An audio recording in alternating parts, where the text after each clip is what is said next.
কবিতাৰ শিৰোনাম সীতা। সীতা হৃদয়ৰে ভক্তি সাগৰ উজ্বলাই তোলা এটুকুৰা হীৰা, সকলো সময়তে মন মন্দিৰ পবিত্ৰ কৰা। সীতা ভাৰতীয় নাৰীৰ সতীত্বৰ প্ৰতীক, মাটিৰে সজা দেহ মাটিতে মিহলাৰ প্ৰতীক। সকলো সীতায়ে পিতাৰ ৰাজকন্যা, পিতা যিমানেই ৰাজৰ্ষি নহওক কিয়, মাটিৰ বুকুৰ পৰাই উলিয়াই আনে আঠুকাৰী অকুমাৰী। সকলোজনকে ভৱিষ্যতৰ বাবে বেংক বেলেঞ্চেৰে গঢ়ে হৰধনু। শিক্ষা দীক্ষা সামাজিক সংস্কাৰেৰে ৰাজকন্যাক অলংকৃত কৰে। ৰাজকুমাৰ ৰামে সহজতে ভাঙিব পাৰে হৰধনু আৰু উলিয়াই লৈ যায় সীতাক ৰাজগৃহৰ পৰা। উৰ্মিলাৰ দৰে সীতাবোৰে অকল চকু পানীকে লগৰীয়া কৰে, কেতিয়াও কাকো অকণো অনুযোগ কৰিব নোৱাৰে।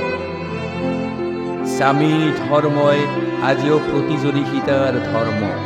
স্বামীক বিপদত পেলাই নিজে ৰাজসুখ খাবলৈ মান্তি নহয়, ভৰিৰে বগৰাই পেলাই দিব পাৰে নাৰীৰ আটাইতকৈ দুৰ্বলতা সোণৰ কচ।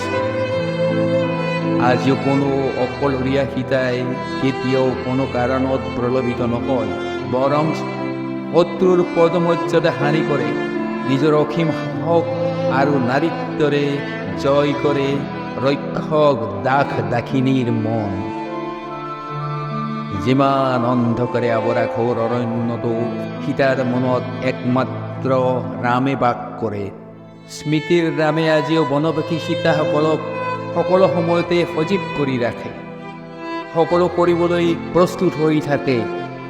দুখ ভাগৰ শোক পাহৰি সমাজত ৰামক মূৰ দাঙি ৰজা হৈ থাকিবলৈ নেদেখাজনক প্ৰাৰ্থনা জনায়।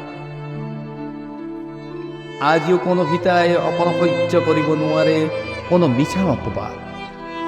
লাগিলে তেওঁৰ স্বামী ৰামে পৰীক্ষাৰে সত্য প্ৰমাণিত কৰিব নিবিচাৰক কিয়, সকলো কথাৰে থাকে এক আগগুৰি।